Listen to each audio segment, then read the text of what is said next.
What's good, everybody? It's me, 10 Minutes with William Vinegar Pod, but I'm going to be changing that. It's going to be William Vinegar Show. And I'm hoping everybody having a good afternoon. It is afternoon, 12:18 on a Wednesday. I hope you're getting over the hump. Let's get over the hump day. Hope you guys are getting over. Hope you guys are being safe and sanitized out there. You making sure that you have your mask on. I think June 15th is going to be the time when we'll be able to take uh, you know, fully, but whatever. The reason for this podcast was, uh, I did an audio episode actually. I did an audio episode of my podcast yesterday. That was episode 28. I called that another intro. You can find that on Spotify, Deezer, and iHeartRadio. I emphasize that I might not be on iTunes or Apple Podcasts for some reason. I need to find out. But I digress. The reason why this show is going to be today is I'm going to be talking about the Clippers being down 2-0. And before I start on that, and I shouldn't have, this is the 1 year anniversary of George Floyd being murdered in Minneapolis. I want to send, once again, my condolences and sympathies to the Floyd family. I hope you guys are doing well. Hope you guys are doing well, and God bless you, and God bless the memory of George Floyd. This episode of my podcast is going to be about my rant against the Clippers, Los Angeles Clippers, the lovable losers and chokers of Los Angeles. Coach Lou decided to make a health over what health over, you know what I'm saying? Health. So he rested Paul George and Kawhi Leonard. He rested them.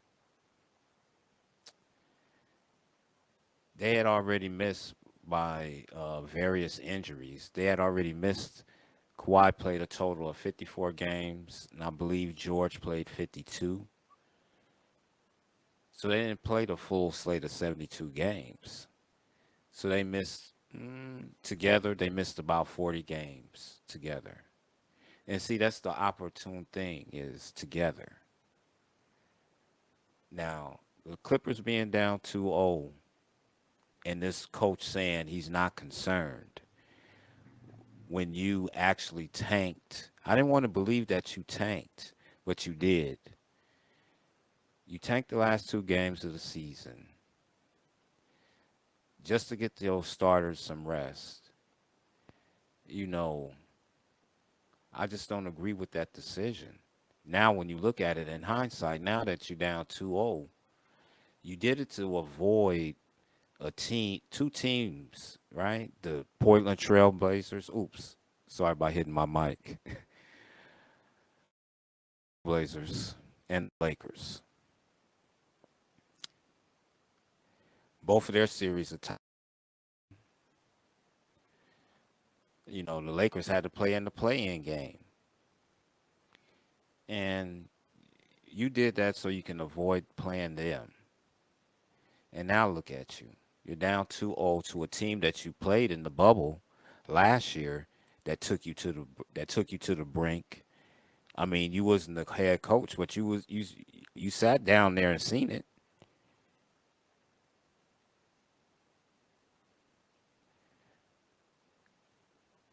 Kawhi Leonard and Paul George, if the Clippers lose this series and they go their eventual ways, which is seems more likely, especially if they lose in surprisingly spectacular fashion,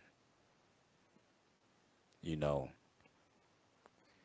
they're gonna split up. But the reason why they never had no chemistry here, there was never no between those two. They never got to play together for a long time, for extended periods of time. Or that bench. Last year's team was the best team I had ever seen of the Clippers.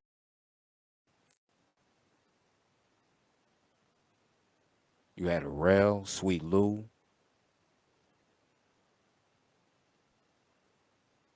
Beverly.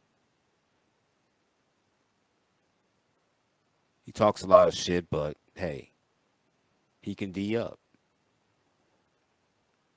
But in the bubble, you guys last year, you guys just faltered in the bubble. Now, if you want to say it was because of being away from family and friends, I can understand that. It'd be hard to be away from my family for an extended period of time. You know, I mean, because of COVID, you know, being away from for an extended period of time, having no contact with them because of the pandemic, and that can get to you mentally, like Paul George said. And I gave him the benefit of the doubt. Yes, he didn't play well in the bubble last year, and you see him playing this year. To me, Paul George has always been a streaky shooter. He's not a. I don't consider him to. If you wanted to build a team like a super team, like LeBron James seems like he always does, and you see the Lakers now. You see Anthony Davis. I'm not gonna hate on the Lakers.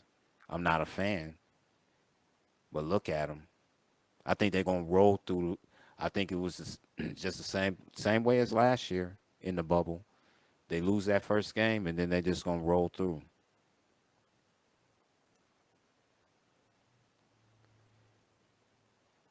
But with these Clippers and their management, you just don't seem to you just don't seem that like you can't get out of your own way.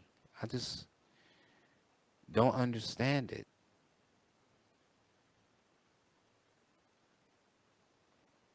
You tank the last games of the season to avoid the Blazers and the Lakers.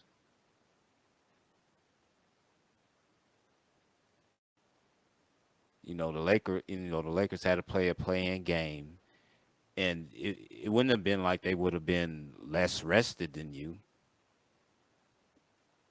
And then the Trailblazers with Lillard, they are who they are. But now you're at where you're at, Clippers, down 2-0 to a team that took you to the brink last year, and it seems like deja vu all again because you guys can't seem to figure it out.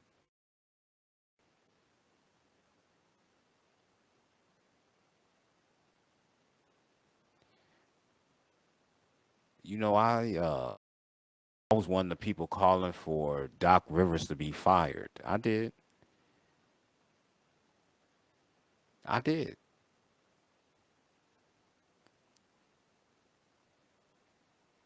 But now when I look at it,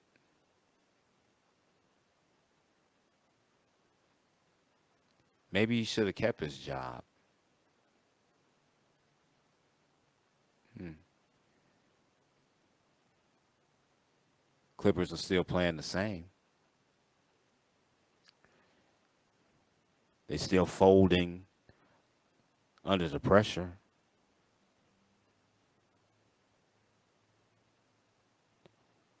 They find ways to lose.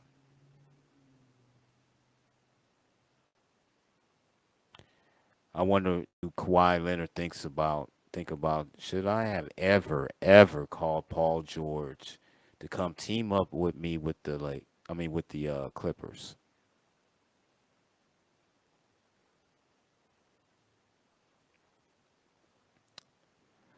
Well, I'm going to end this rant by saying hope everything is going well with each and every one of you. Um, I'm glad everybody's getting back to work, including myself. But I've been back to work, so anyway, that's that's just my rant on the Clippers, and uh, I'm glad everybody being safe there and enjoy the rest of your afternoon. And that's it. God bless. Be true and stay gold. One.